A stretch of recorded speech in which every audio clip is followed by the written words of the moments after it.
you know. That is so good. Thank you, Coach Ricardo and Bishop Flowers, for the tips for the men that are looking for a godly spouse.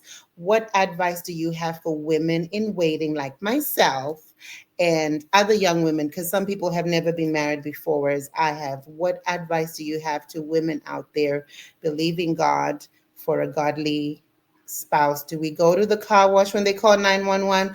I'm not a cop, so I think one important thing that came out, if in general, find her in church. Bishop, in most churches, the men our age for the older women are married, Mhm. and the ones that are single are way younger. So do we go church hopping, go to different churches every Sunday hoping that we might see them? Do we go to church conferences? Do we go to how if my church has 20 people and all of them are married, the one single guy is 14 years old, what is your advice to godly women that are believing God for spouses and at their local church there are no men available? Yeah, so the church is only one of, and probably should be among the top places where you search for a mate, but not the only place. Okay. Um, because you're living life, and so you keep your spiritual antennas open, as Coach Ricardo did at the car wash.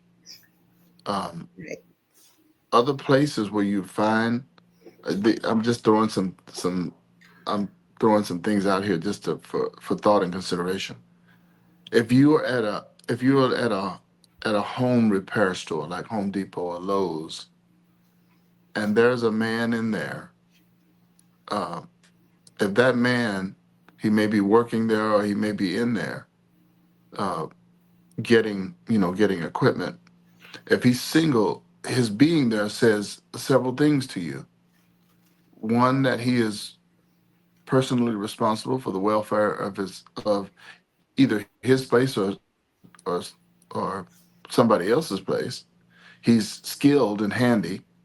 So if you start talking to a guy like that and discover, yes, this is his own house, um, that's a good prospect.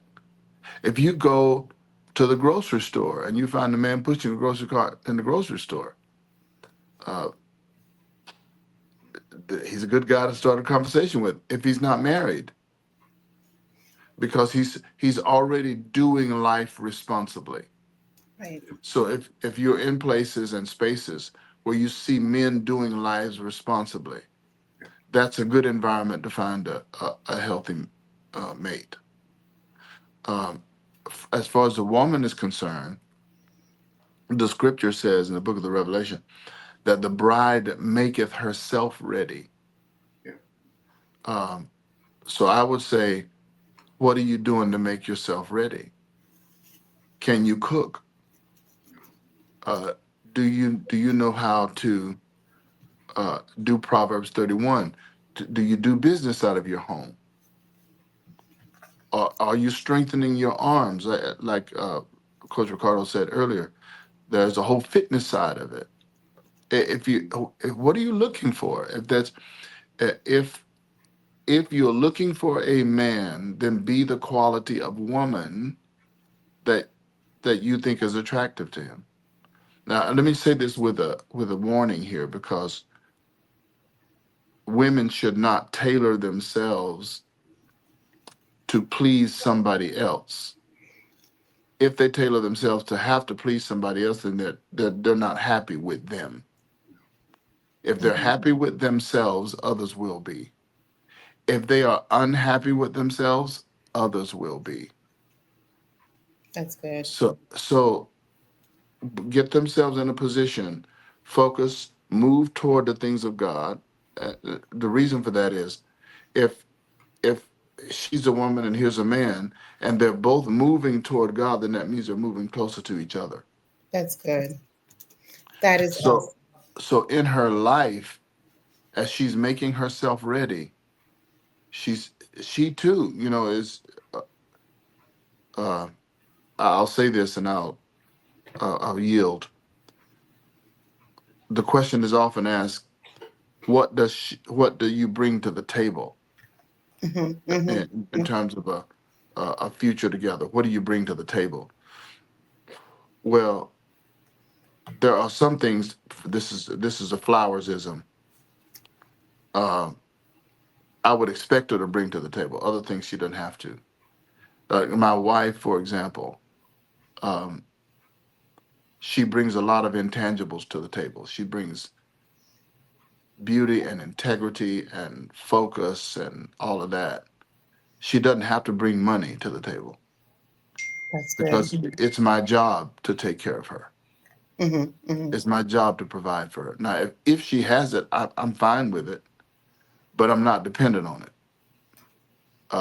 I want her to spend her energy like she was in the military when I met her. We both had military careers. At the Mm-hmm. birth of our third child, we adopted our fourth child. But at the birth of our third child, I asked her to get out of the military and Mm-hmm. raise our children. And that was a very quick conversation. She got out in a hurry,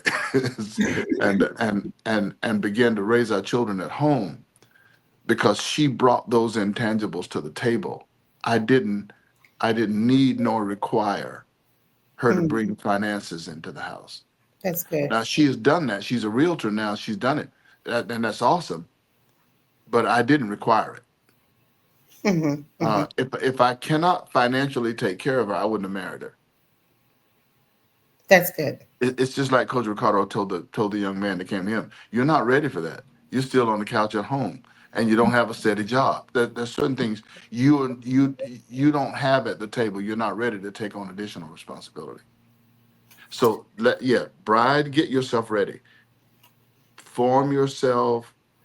Uh, Focus on your goal and intention in life. Move toward God.